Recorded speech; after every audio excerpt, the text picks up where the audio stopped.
time when Abraham dies. And when Abraham died,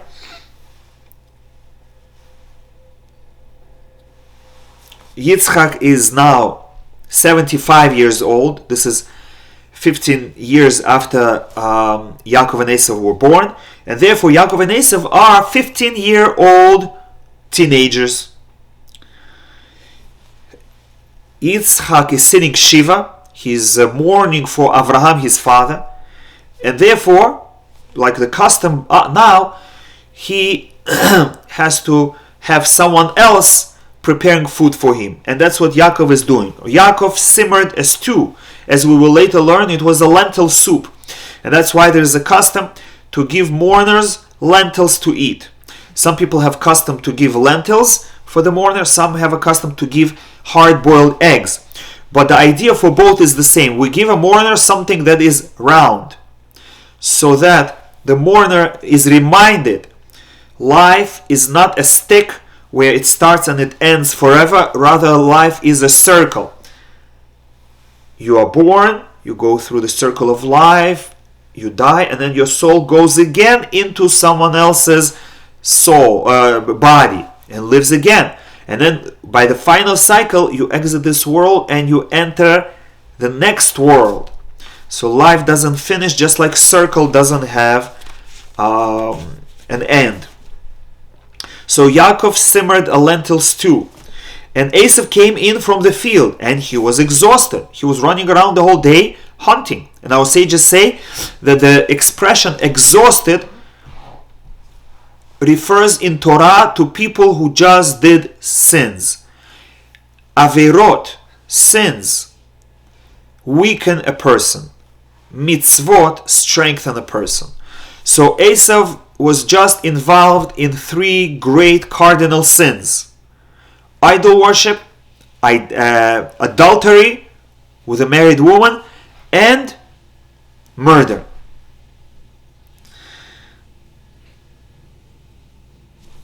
That is why he was exhausted. He was spiritually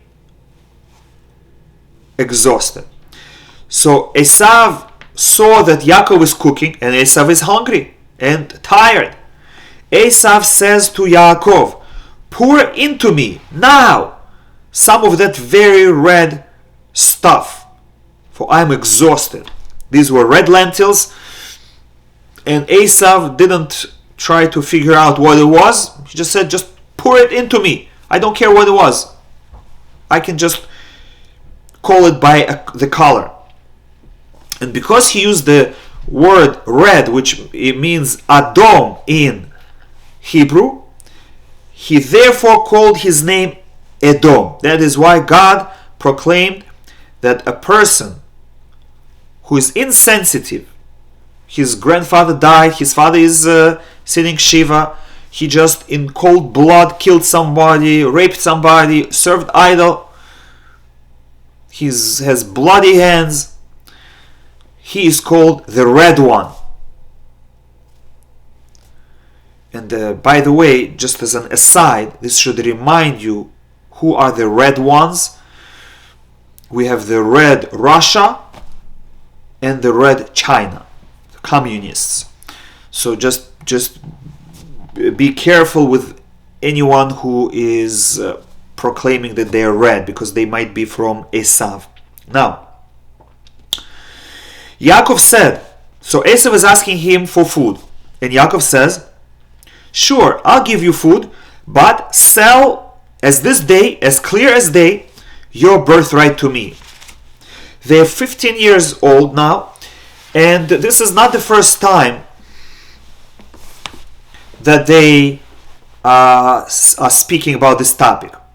Yes, our sages say that Esav served idols. Doesn't mean that he was an idol worshipper, which means doesn't mean that he denied God.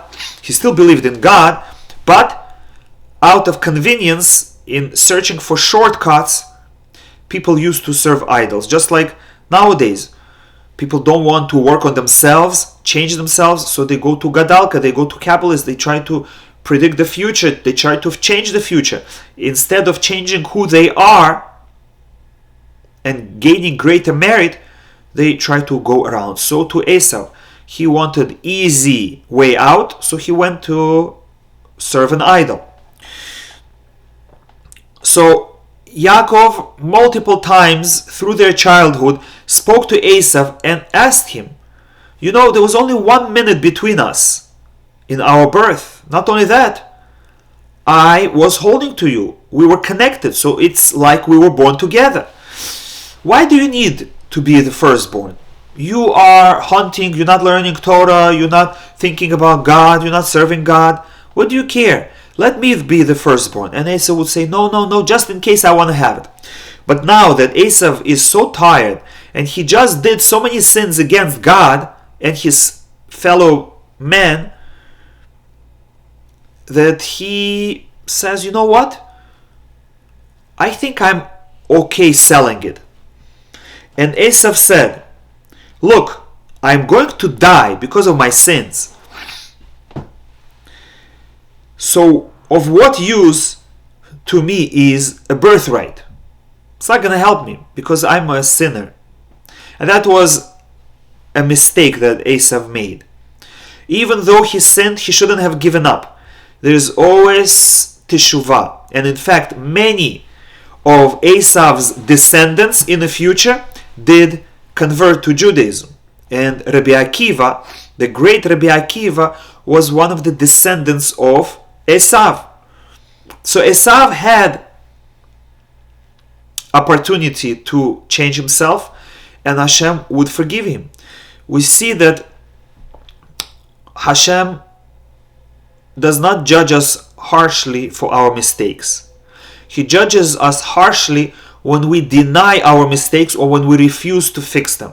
Just like Adam HaRishon, when he ate from the forbidden fruit, Hashem didn't punish him right away.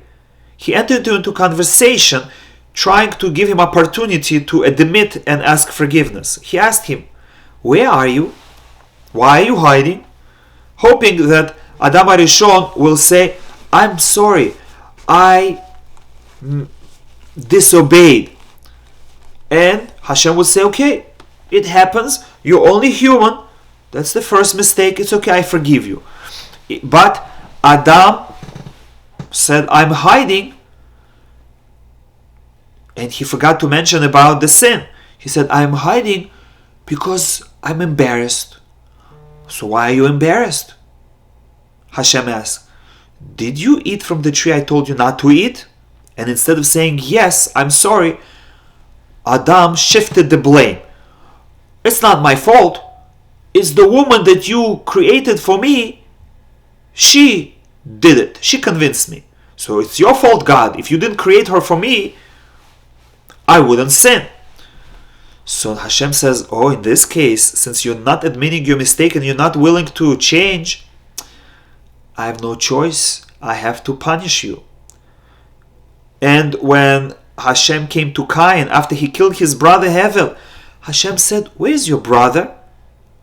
And Hevel said, he could have said, I'm sorry, I killed him. Please forgive me. I'm not going to do it again because I don't have another brother. Instead, he said, how do I know? Am I my brother's keeper? And Hashem said, since you're not admitting your mistake, that's a second mistake. 2 strikes and you're out. I have no choice, I have to punish you. And now it's the same with Esau. Esau went and did 3 sins, 3 great sins. Specifically on the day that Abraham died. The spiritual power of Abraham protected Esau. And even though he had evil tendencies, but he never actually did evil things. And now that Abraham is not there, Esau doesn't have that boost of spiritual energy anymore, and he cannot handle his evil inclination, and he does 3 cardinal sins. And now Yaakov is inviting him to do teshuvah. No, you did so bad, you think you want to sell me your firstborn right? And if Esau would say, no, I'm not giving up, I can still do teshuvah. I can still become better. I still want to keep my firstborn right because I still have hope. But instead, Esav gave up. And he said, I'm going to die. That's it. No going back for me. I don't need the birthright. Now on page 129. So Yaakov said, swear to me that you are willing to sell. And he swore to me and sold his birthright to Yaakov. Now, many ask a question. How is it the right thing to do for Yaakov to sell the birthright for a pot of soup? And how is it right for Yaakov to take advantage of a hungry, exhausted person? And here we see that that's not the case. All Yaakov said is, swear that you will sell it to me. And he swore to him. And in fact, later, he sold it to him. And, by the way, Yaakov gave him bread first. And he satisfied himself. And then lentil soup. And he ate and he drank. Which means there's more than what our eye sees. First of all, the sale was not for the lentil soup. The sale was discussed before Yaakov gave him lentil soup, but the sale was at a later time and for money, not for lentil soup. And he didn't take advantage of a hungry person because Yaakov first gave him bread. And only when he was satisfied and came back to his senses and still confirmed, yes, I want to sell it. And he promised, only then Yaakov gave him the soup. And he got up and left. And thus Esav spurned the birthright. Esav treated the birthright without proper respect.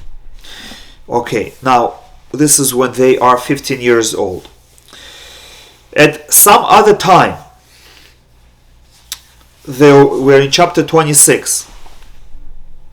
There was a famine in the land. This is the second famine. Now, as we said, history repeats itself. Just like when Abraham came into the land, there was a famine and Abraham had to travel to a different country.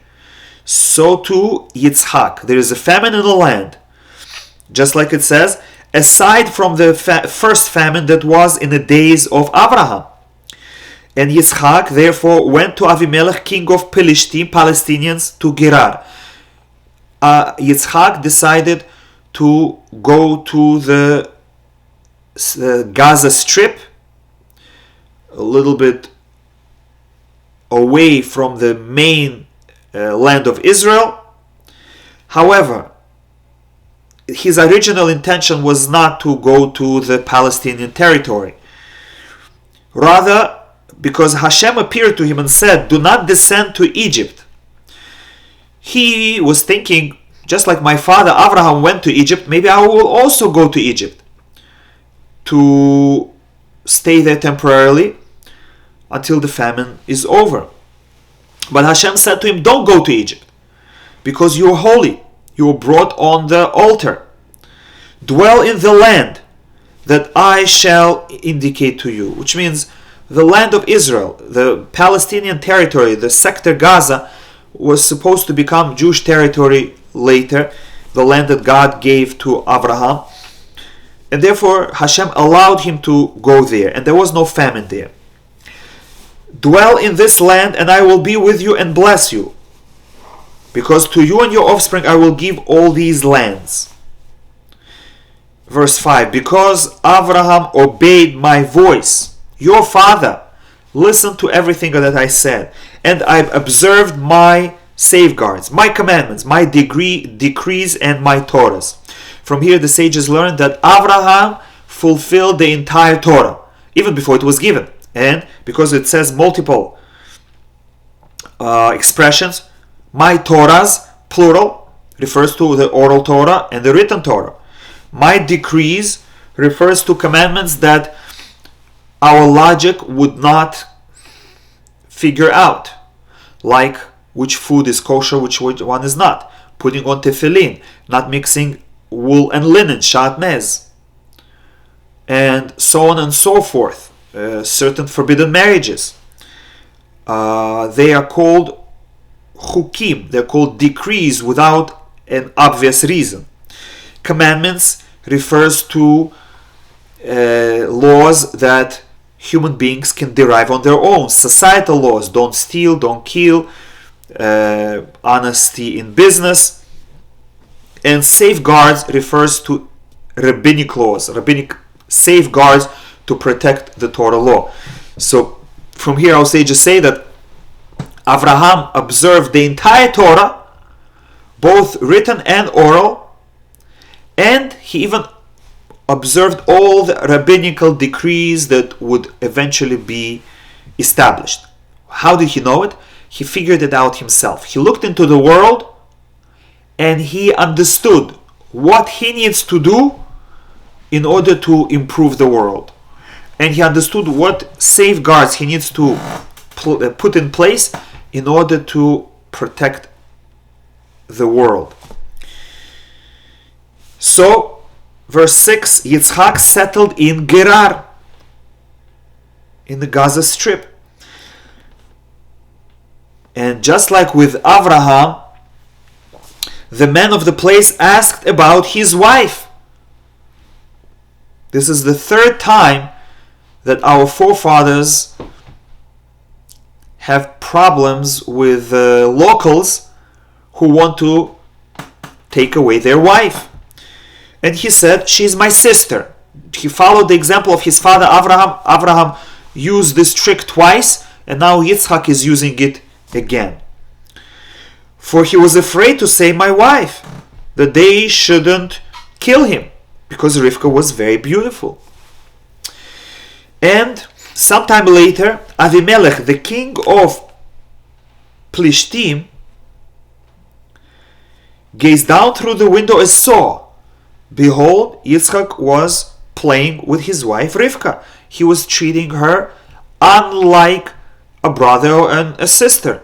So he figured out, he realized, they are husband and wife. So Avimelech called Yitzchak and said, look, she's your wife. How could you say she's my sister? So Yitzchak said to him, because I said that I would be killed because of him.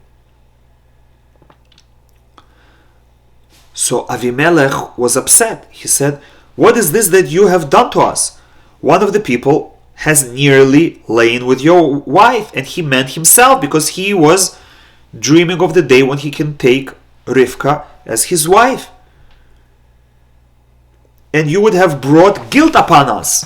Avimelech remembers what happened to his father, if it was not the same Avimelech, because Avimelech is a general name for the king of Plishtim, just like Paro is a general name for all the kings of Egypt, so too Avimelech is a name for all the kings. So it could have been the same king as in times of Abraham, or it could be his son, but he's still called Avimelech with the same title.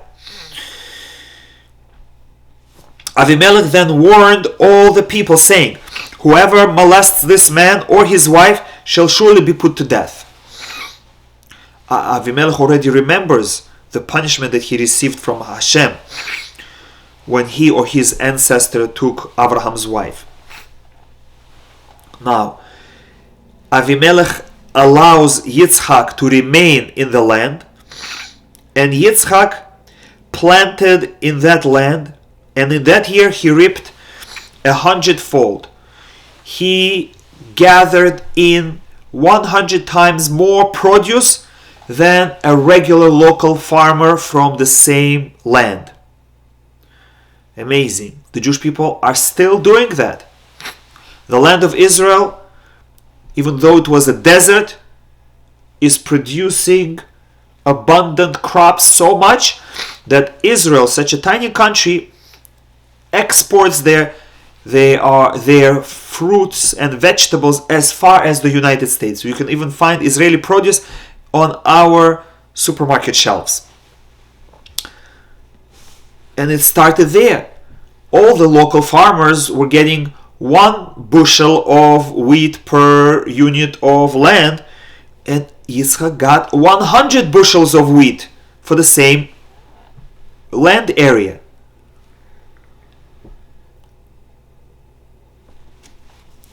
Thus had Hashem blessed him. It was not his own genius, but rather it was the blessing of Hashem. And he became great and kept becoming greater until he was very great. 3 times the Torah says that he was great. He was greater than all the simpletons. He was greater than all the middle class, and he was greater than even the richest people in the land. He became on the level of the king Avimelech himself, and even more rich than the king himself. He acquired flocks and herds and many enterprises. He opened many businesses. And the Palestinians envied him. They became jealous. Why he, who just came to dwell in our country temporarily, is so successful, and we, the local residents who have been here for much longer, why are we still poor? And this is exactly what the local population of every country that the Jewish people ever visited have said. The Jews come to a country and they prosper, and they build themselves and they build the country, and the nation that they're among becomes jealous. So what did they do? All the wells that his father's servants had dug in the days of Abraham, the Plishtim, the Palestinians, stopped up and filled them with earth. Why? Why would they do it? Why not use the water? This is a well. You're in the desert area. You have a well. Why do you stuff it up? Use it for your benefit. No. We are jealous that he's successful, and to our own detriment, we will destroy everything that he built. And this reminds us of the actions of the current Palestinians who carry their name, but they're from a different race, who did the same thing. The Jewish people gave them towns of